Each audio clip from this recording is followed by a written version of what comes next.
Magandang umaga po sa ating lahat at patuloy po tayong pagpalain ng ating Panginoon sa bawat araw na ginawa niya na dama natin ang kanyang pagmamahal sa pamamagitan ng pag-ibig, kalakasan at pag-asa na patuloy na ibinibigay po sa atin ng ating Panginoon.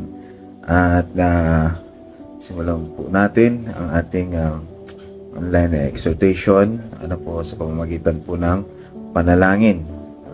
So, tayo po'y manalangin mga kapatid, kaibigan.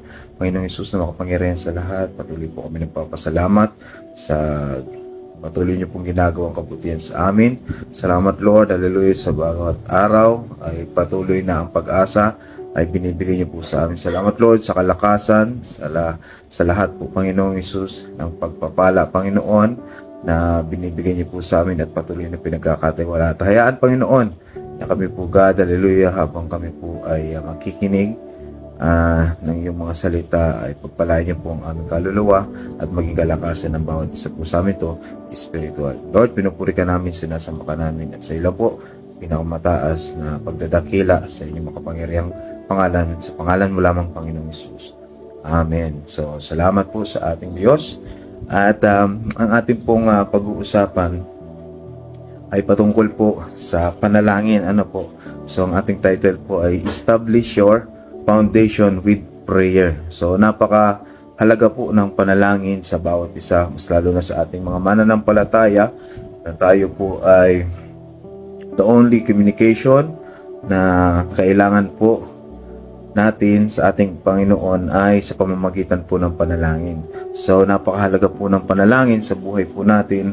At bilang isang mananampalataya, nandyan po ang panghihina kung mawala na po yung panalangin po natin. Kasi ito po yung komunikasyon lang natin sa ating Panginoon. And through prayer, dyan po tayo sinasagot ng ating Panginoon. At dito po tayo nagkakaroon ng revelation. Dito po tayo binibigyan ng mga pangitain o dito tayo binibigyan ng kasagutan ng ating Panginoon. Kaya napakahalaga po talaga ng panalangin sa buhay ng isang mananampalataya.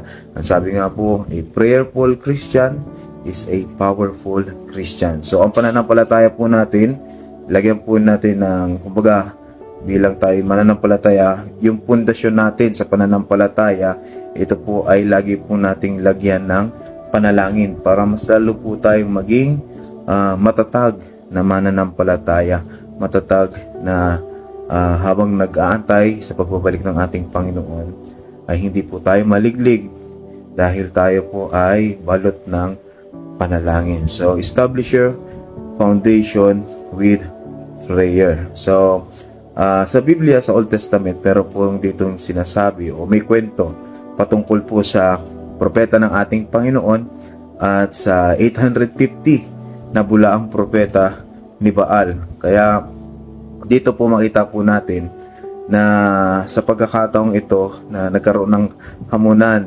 ang propeta ng mga bulaang propeta ni Baal at propeta ng ating Panginoon sa Mount Carmel.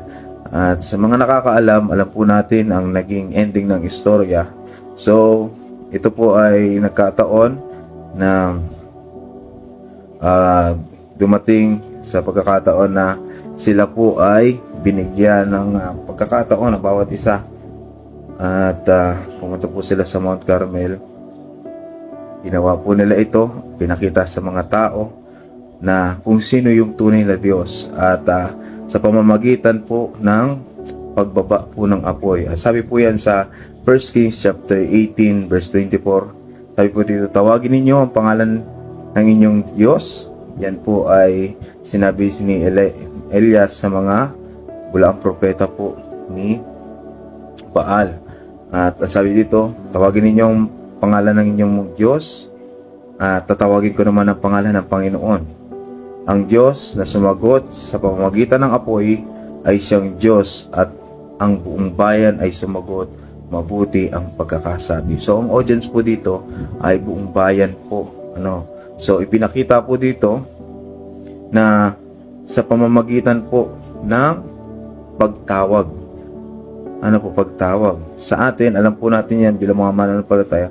Sa tuwing tumatawag tayo sa ating Panginoon, it's in the form of prayer. O tumatawag tayo sa ating Panginoon sa pananalangin. So sa mga mananampalataya, kung gusto po natin na tayo po ay magwagi sa ating buhay, sa mga challenges na dumadating po sa atin, kailangan po natin, kapatid, kailangan po natin mga kaibigan ng panalangin. Ito po yung magko-cover sa atin sa bawat pananampalatayang battle of faith. Ay kailangan po natin ng cover ng ating Panginoon. Kaya kung gusto po natin magkaroon ng victory sa pananampalataya, kailangan magkaroon po tayo ng personal encounter sa ating Panginoon through prayer, sa pamamagitan po ng panalangin, para nandyan na nakakausap po natin, iginagay tayo ng banal na Espiritu, ginagay na tayo ng salita ng Diyos sa bawat pakikipagbaka po natin sa pananampalataya. Alam po natin kung paano po natin itatakel, kung paano po natin gagapiin ang gawa po ng kaaway. Kung paano natin pagtagumpayan ang pakikipagbaka po natin sa pananampalataya. So, begin with personal encounter with God. Kailangan po natin ng personal encounter sa ating Panginoon dahil ang Diyos lang po ang siyang nakakakita ng ating hinaharap. Tayo po mga tao, limitado po tayo, hindi po natin nakikita ang ating future. We can predict, pero hindi po natin magiging sure ang ating hinaharap. Kasi marami pong sinasabi sa Biblia na huwag ipaghambog ang bukas sapagkat hindi po natin hawak ang ating buhay. So, sino lang po yung nakakaalam ng ating hinaharap? Yan po ang ating Panginoon. He's the same yesterday, today, and forever. Siya lang po yung nananatili na Diyos na nakakaaram ng ating hinaharap, ng ating nakaraan, at ng ating kasalukuyan. Yan lang po ang ating Panginoon. Kaya lagi po tayong magtiwala, ilagak po natin ang tiwala natin sa kamay po ng ating Panginoon. So magagawa po natin yan kung meron po tayong personal encounter or personal communication, relationship sa ating Panginoon. Sa ganyang bagay, hindi po tayo maililigaw at hindi po tayo madadaya ng ating kaaway. At ang kasunod po is stay on the promise of God. Kailangan po nating manatili sa pangako po ng ating Panginoon. Kasi ang pangako po ng ating Panginoon, hindi po yan mababago. Hindi po katulad ng tao ang ating Panginoon. Kasi ang Diyos, pag nangako, tutuparin po talaga ng Diyos ang kanyang mga sinabi. Kasi ang ating Panginoon, hindi po siya marunong magsinungaling. Lahat po ng sinabi ng ating Panginoon, ito po ay kanyang gagawin. Sinabi ng ating Panginoon na hindi tayo iiwan, na hindi tayo pababayaan, gagawin po yan ng ating Panginoon. Kasi pangako po yan sa atin. Ito po yung kasiguraduhan na ating mapapanghawakan na kung ano't ano man ang sitwasyon sa ating pananampalataya, ano man yung ating pagdaanan sa pananampalataya, ito po ay may kasiguraduhan hanggat tayo po ay nasa kamay ng ating Panginoon. Hanggat nananatili ang banal na Espiritu sa ating buhay, sa ating puso, tayo po ay makakasigurado na hindi po tayo magagapi ng kaaway. Kaya lagi po natin na panghawakan ang pangako po ng ating Panginoon dahil ito lang po yung pangako na hindi po mapapako. Ito lang yung pangako na hindi mapabali. Yan po ay ang pangako po ng ating Panginoon. Pangatlo, the expectation of God in our life. Anong expectation ng ating Panginoon? Tayo po ay sumunod sa ating Diyos. Sumunod po tayo ng may kagalakan sa ating Panginoon. Yung personal encounter natin, dyan po tayo bibigyan ng pangako ng ating Panginoon. At once na nangako ang ating Panginoon, in-expect ni Lord na mas lalo po tayong maglingkod ng ayos, mas lalo po tayong maglingkod ng may kagalakan, sapagkat alam natin, tapat ang nangako po sa atin. So, in-expect ni Lord na tayo po ay magkaroon ng katapatan sa kanyang salita. Diba sabi ng Juan na kung mahal natin ang ating Panginoon, sundin natin ang ating Diyos. Maging tapat po tayo sa salita po ng ating Panginoon. Katulad po ng pagtatagpo ni Elias at ng mga bulang propeta ni Baal. Si Elias, pagamat siya ay solo at kalaban niya ang 850 na katao, mga bulaang propeta, pero wala pong takot na hinarap ni Elias to, kasi dahil alam po ni Elias na yung Diyos na kanyang tatawagan, yung Diyos na kanyang pananalanginan ay Diyos na buhay. Kaya alam po natin ang istorya. Matagal tumatawag ang mga propeta ni Baal, hindi sila sinasagot. Pero ang lingkod ng Diyos, wala pang isang minuto, tumawag si Elias at agad na sinagot po ito ng ating Panginoon. Kaya stand firm on your faith, even others don't. Alam niyo po yan? Kailangan po tayong tumayo sa pananampalataya, sa tunay na pananampalataya, kahit tayo na lang ang natitira. Na mananampalataya, huwag po tayong bibitaw, sapagkat ang pananampalataya na galing sa ating Panginoon, ito po'y pag-iingatan po ng ating Panginoon. Ganon din, pag-ingatan po natin itong biyaya, itong pananampalataya na binigay sa atin ng ating Panginoon. Panghawakan po natin ito. Stand firm. Mga kapatid, stand firm sa inyong pananampalataya, dahil ang Diyos po ang kasama nyo sa bawat pakikipagbaka, sa bawat pakikipaglaban po natin sa buhay, sa pananampalataya.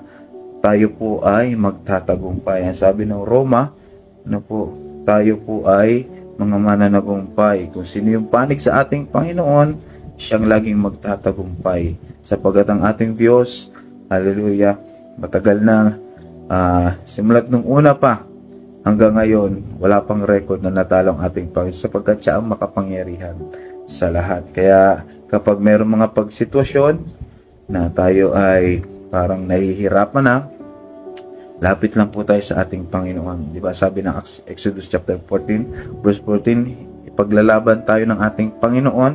Ang kailangan lang natin dapat gawin ay magtiwala. Tumahimik lang tayo, tingnan natin kung ano yung gagawin ng ating Panginoon. Masusurprise na lang tayo.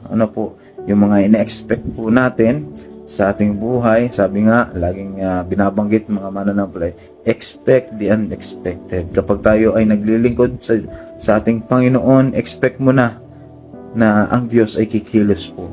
Nakikita man natin ito o hindi, kikilos po ang ating Panginoon. Ganyan po kabuti, ganyan po ang pag-ibig ng ating Panginoon, na akala natin minsan ang Diyos ay hindi kumikilos, akala natin minsan ang Diyos ay walang ginagawa, pero nasusurprise na lang tayo.